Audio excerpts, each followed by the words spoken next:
আসসালামু আলাইকুম dear students, আজকে আমরা প্রথম ক্রম অন্তরক সমীকরণের মডেলিং নিয়ে আরও একটি প্রবলেমের সমাধান করব ইনশাআল্লাহ। এর আগে আমরা আরও বেশ কিছু প্রবলেম সমাধান করেছি, আজকে সেটারই কন্টিনিউশন।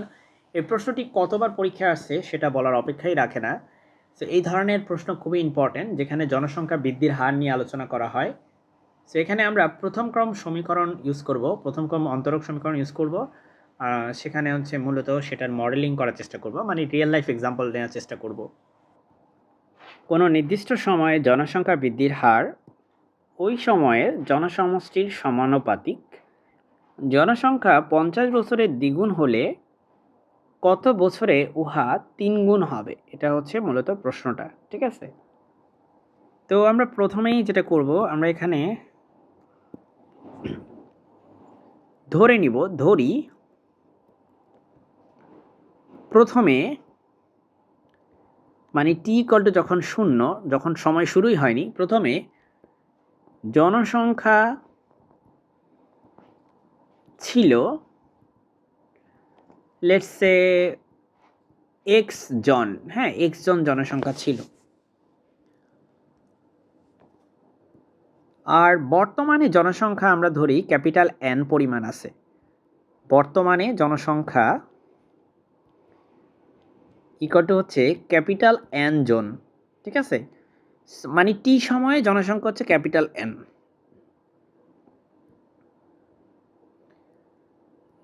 দাঁড়াও, এটা একটু আমরা আলাদা করে লিখি। বর্তমানে মানে হচ্ছে যখন সময়ের মান হচ্ছে টি, টি ইকুয়াল টু টি, তখন জনসংখ্যা কত? জনসংখ্যা আমি ধরে নিছি এন জন। এখন আমরা প্রশ্ন মধ্যে লিখতে পারি। দেখো প্রশ্নে কি বলছে, প্রশ্ন বলছে জনসংখ্যা বৃদ্ধির হার, তার মানে এই যে জনসংখ্যা বৃদ্ধির হার মানে পরিবর্তন, এন এর পরিবর্তন তোমার সময়ের সাপেক্ষে, সেটা নাকি বর্তমানে ওই সময়ের জনসমষ্টির সমান। তো বর্তমানে জনসমষ্টি হচ্ছে এন পরিমাণ আছে, তো সেটার সমান, ঠিক আছে। সমানুপাতিক চিহ্ন তুলে দিতে চাইলে তোমাকে একটা কনস্ট্যান্ট দিয়ে গুণ করতে হবে, সুতরাং এটা হবে, আমি একটা কনস্ট্যান্ট কে দিয়ে গুণ করলাম, যেখানে কে এর পরিচয় কি? কে হচ্ছে একটা ধ্রুবক বা একটা সমানুপাতিক ধ্রুবক, যেটাই বলো। এখন আমরা ইন্টিগ্রেশন করব, তার আগে ভ্যারিয়েবল সেপারেশন করব। আমরা এনগুলাকে এক পাশে নিয়ে আসব আর ডিটিকে আমরা অন্য দিকে নিয়ে যাব। এটাকে আমি ইকুয়েশন নাম্বার 1 দিয়ে এবার আমরা ইন্টিগ্রেশন করি, চলো। সো ইন্টিগ্রেশন করার জন্য প্রথমে 1 নংয়ের সমীকরণকে লেখো। 1 নংকে সমাকলন করে বা ইন্টিগ্রেশন করে কি করা যায়? ইন্টিগ্রেশন কিভাবে করা যায়? ওয়েল, এই ইন্টিগ্রেশন খুবই সহজ। কনস্ট্যান্টটা বাইরে থাকবে, বিকজ কনস্ট্যান্টে ইন্টিগ্রেশন করার কোনো প্রয়োজন হয় না। এখন দেখো আমরা লিমিট বসাই। ধরো সময় যখন 0, তখন আমার জনসংখ্যা কত ছিল? তোমার নিশ্চয়ই মনে আছে, যখন সময় 0 তখন আমি জনসংখ্যা এক্স ধরে নিয়েছিলাম, ঠিক আছে? ইট ইজ মাই চয়েস, আমার মন চাইছে তাই আমি এভাবে ধরছি। আচ্ছা, সময় যখন টি, তখন আমার জনসংখ্যা কত? এই যে সময় যখন টি, তখন আমার জনসংখ্যা কিন্তু এন, হ্যাঁ সময় যখন টি তখন জনসংখ্যা হচ্ছে এন। ওকে, সো সময় যখন টি, জনসংখ্যা তখন এন। এবার আমরা ইন্টিগ্রেশন করি। তোমরা জানো যে এই জিনিসটার ইন্টিগ্রেশন করলে এটা হয় হচ্ছে ln অফ n, রাইট? এটা ln অফ n, এই জিনিসগুলো তোমরা ক্যালকুলাস 1-এ পড়ে আসছো। সো আমরা এখানে কোনো প্রকার, আমি জানি তোমাদের ডাউট হওয়ার কোনো কারণ নাই। সো এটা হচ্ছে ln of n, upper limit lower limit বসায় দিব। আচ্ছা, এ পাশে হচ্ছে আমরা জানি এই ডিটিকে ইন্টিগ্রেশন করে সিম্পলি হয় টি, সো এটা হবে আপার লিমিট লোয়ার লিমিট বসাবো। এখন আমরা লিমিট বসাবো। দেখো ln অফ n আগে বসাইতে হবে আর এক্স হচ্ছে পরে বসাইতে হবে, ঠিক আছে? এক্স হচ্ছে পরে বসাইতে হবে। আপার লিমিট উপরে আগে, লোয়ার লিমিট পরে বসাইতে হয়। টি আগে বসাতে হবে, 0 পরে বসাতে হবে। তাহলে মাই ডিয়ার স্টুডেন্টস, এখান থেকে তুমি লিখতে পারো ln of n by x equal to k t. ব্যাপারটা বুঝতে পারছো n বাই এক্স কেন? কারণ এটা হচ্ছে একটা লগারিদমের সূত্র। লগ n থেকে লগ x কে বাদ দেওয়া যেই কথা, লগ n/x একই কথা। এখান থেকে আমরা টাইম যদি বের করি t ইকুয়াল টু লেখা যায় 1/k into ln of n/x। এটাকে আমরা ইকুয়েশন নাম্বার 2 বলতে পারি। এবার বাউন্ডারি কন্ডিশনগুলো দেখো। এখানে বলছে তোমাকে যে 50 বছরে জনসংখ্যা দ্বিগুণ হয়। তার মানে টাইম যখন ছিল 0 তোমার জনসংখ্যা ছিল x। টাইম যখন 50 বছর তোমার জনসংখ্যা কিন্তু দ্বিগুণ হয়ে গেছে 2x। ঠিক আছে? সো এই জিনিসটা এখন এখানে বসাবো চলো। সো যেহেতু 50 বছরে জনসংখ্যা দ্বিগুণ হয়, অর্থাৎ n এর মান হয়ে যায় 2x।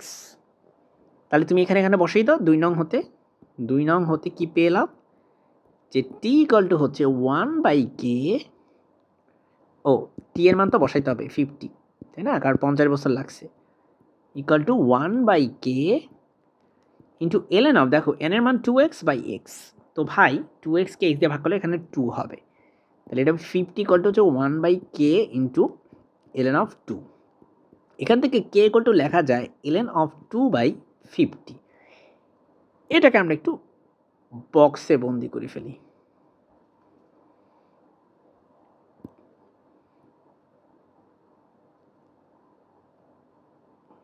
ওকে, কালারটা চেঞ্জ করে ফেলা ভালো।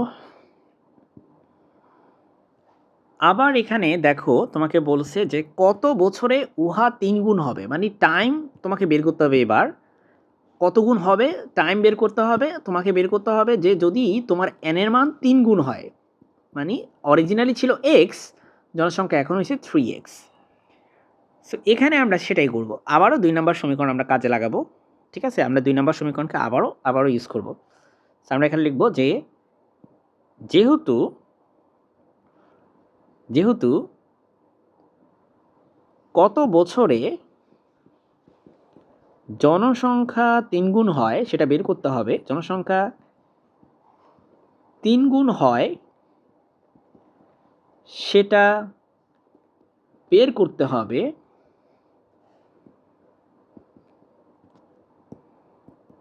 হবে, অর্থাৎ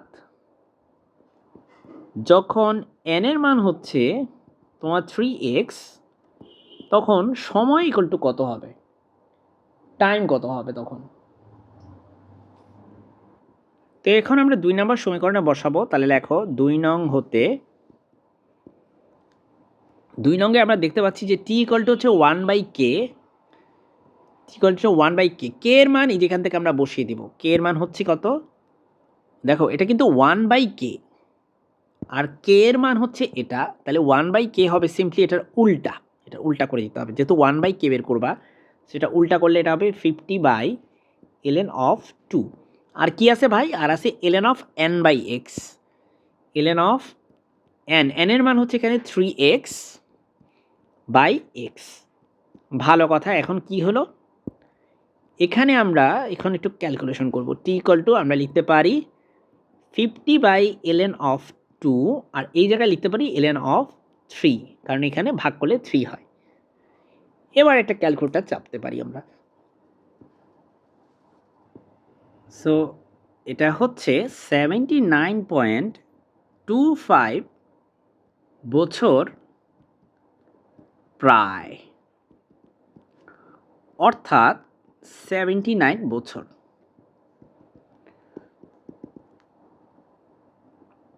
সুতরাং জনসংখ্যা যদি 3 গুণ হতে হয়, আমাদের মোট সময় লাগবে 79 বছর। এই হচ্ছে আজকের প্রশ্নের উত্তর। আশা করি বোঝা যাচ্ছে। ঠিক আছে, এটাকে আমরা আগে যে একটা ম্যাথ করছিলাম লেকচারে অন্য একদিন, সেটার মতো করেও চাইলে করতে পারতাম, কিন্তু আমি এখানে 2 বার করে ইন্টিগ্রেশন করছি এই যে। তবে এটাকে আমি একটু ডিফারেন্ট অ্যাপ্রোচে করছি। আমার কাছে মনে হয় যে ডিফারেন্ট অ্যাপ্রোচ শেখাটা জরুরি। ঠিক আছে, ডিফারেন্ট অ্যাপ্রোচ শেখাটা খুব জরুরি। শুধুমাত্র একভাবে পারবো অন্যভাবে পারবো না, ব্যাপারটা যেন এমন না হয়। সো এই হচ্ছে আজকের পড়াশোনা। আশা করি বুঝতে পারছো। আসসালামু আলাইকুম।